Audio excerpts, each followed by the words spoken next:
ito, dito tayo muna, maglagay tayo ng, ano, ito ang gagawin natin. Sinong, ayan ha, adhesive ito, ayan ha. Kasi maglagay tayo ng tiles. Ito yung tiles natin. O, ayan. So, ako ang maglagay. Kasi master ako nito. Yan. Dito kasi mayroon ng adhesive. Dito yan ilagay guys, diyan.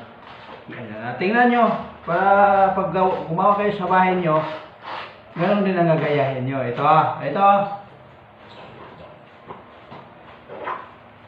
Tingnan nyo mabuti. Ma'am Joy, ayan na, ganyan pa, lagay. Okay, Okay, plaster. Yun ang maggawa ng tiles. Kailangan pantay. Okay, maraming salamat. Ito si Jonathan Amila. Thank you.